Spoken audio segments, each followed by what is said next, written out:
വീണ്ടും സർപ്രൈസ്. പ്രധാന വാതിൽ തുറന്ന് ആ രണ്ട് മുൻ മത്സരാർത്ഥികളുടെ എൻട്രി. ആവേശത്തിൽ പ്രേക്ഷകർ. ബിഗ് ബോസ് മലയാളം സീസൺ 7ലേക്ക് രണ്ട് മുൻ മത്സരാർത്ഥികൾ എത്തിയിരിക്കുന്നു. ഹോട്ടൽ ടാസ്കിൽ അതിഥികളായി എത്തിയ ഇവർ കളിയിൽ പുതിയ വഴിത്തിരിവുകൾ സൃഷ്ടിക്കുമോ? കാണാം. ബിഗ് ബോസ് മലയാളം സീസൺ 7 ആവേശകരമായ 7ാം വാരത്തിലേക്ക് പ്രവേശിച്ചിരിക്കുകയാണിപ്പോൾ. ആഴ്ചകൾ മുന്നോട്ട് പോകുമ്പോൾ ഹൗസ് കൂടുതൽ സംഘർഷഭരിതമാവുന്നുണ്ട്. ഇപ്പോഴത്തെ ഹൗസിലേക്ക് രണ്ട് പുതിയ എൻട്രികൾ കൂടി സംഭവിച്ചിരിക്കുകയാണ്. ഇന്ന് ആരംഭിക്കുന്ന വീക്ക്ലി ടാസ്കായ ഹോട്ടൽ ടാസ്കിൽ അതിഥികളായി പങ്കെടുക്കാനാണ് ഇവരെ ബിഗ് ബോസ് എത്തിച്ചിരിക്കുന്നത്. പഴയ സീസണുകളിലെ മാതൃകയിൽ ബിഗ് ബോസ് മലയാളത്തിൽ രണ്ട് മുൻ മത്സരാർത്ഥികളെയാണ് ബിഗ് ബോസ് ഈ ഡ്യൂട്ടിക്കായി നിയോഗിച്ചിരിക്കുന്നത്.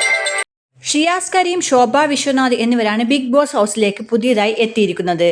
സാബുമോൻ വിജയിയായ ആദ്യ സീസണിലെ മത്സരാർത്ഥിയായിരുന്നു ഷിയാസ് കരീം. ശോഭയാവട്ടെ അഖിൽ മാരാർ വിജയിച്ച 5ാം സീസണിലെ മത്സരാർത്ഥിയും.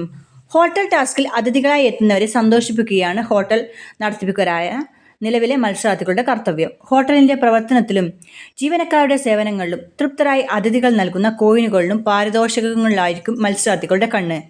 അതേസമയം ടാസ്കിന്റെ പുറത്ത് മത്സരാർത്ഥികൾക്ക് ചില ക്ലൂകൾ നൽകാനും ചില അതിഥികൾ ശ്രമിക്കാറുണ്ട്. രഞ്ജിത്ത് കുമാറും റോബിൻ രാധാകൃഷ്ണനും അടക്കമുള്ളവർ മുൻ സീസണുകളിൽ ഇതേ ടാസ്കിൽ അതിഥികളായി എത്തിയിരുന്നു. 7ന്റെ പണി എന്ന ടാഗ് ലൈനുമായി എത്തിയ സീസൺ 7ലെ 7ാം വാരത്തിലെ നോമിനേഷനിലും ബിഗ് ബോസ് മത്സരാർത്ഥികൾക്ക് ഒരു പണി നൽകിയിരുന്നു. മുൻ വാരങ്ങളിൽ നിന്ന് വ്യത്യസ്തമായിട്ടായിരുന്നു ഇത്തവണത്തെ നോമിനേഷൻ. 16 പേരാണ് നിലവിൽ ഹൗസിൽ ഉള്ളത്. ഇതിൽ അനീഷിന് വൈൽഡ് കാർഡുകൾക്ക് മുൻപ് നിശ്ചയിച്ചിട്ടുള്ളത് പ്രകാരം ഈ ആഴ്ചയും നോമിനേറ്റ് ചെയ്യാൻ സാധിക്കില്ല. ബാക്കിയുള്ള 15 പേരിൽ 8 പേർക്ക് ഓപ്പൺ നോമിനേഷൻ നടത്താമെന്നും ബാക്കിയുള്ള 7 പേർക്ക് സാധാരണ പോലെ കൺഫെഷൻ റൂമിലൂടെ നോമിനേറ്റ് ചെയ്യാമെന്നും ബിഗ് ബോസ് പറഞ്ഞിട്ടുണ്ട്. ഓപ്പൺ നോമിനേഷൻ ആരൊക്കെ ചെയ്യണമെന്ന് മത്സരാർത്ഥികൾ തന്നെയാണ് സ്വയം തീരുമാനിച്ചത്.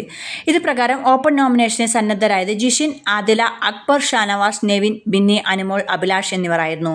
നേരിട്ട് തിരഞ്ഞെടുക്കപ്പെട്ട നൂറയ്ക്കൊപ്പം ബിന്നി, ആര്യൻ, ആദില, ഷാനവാസ്, നെവിൻ, സാബുമോൻ, റെന, ലക്ഷ്മി എന്നിവരാണ് ഇക്കുറി നോമിനേഷൻ ലിസ്റ്റിൽ. അപ്പോൾ ഏതായാലും കാത്തിരിക്കാം പുതിയ അതിഥികളുടെ വരവോടെ ബിഗ് ബോസ് സീസൺ 7ന്റെ അവസ്ഥ എന്തായിരിക്കുമെന്ന്.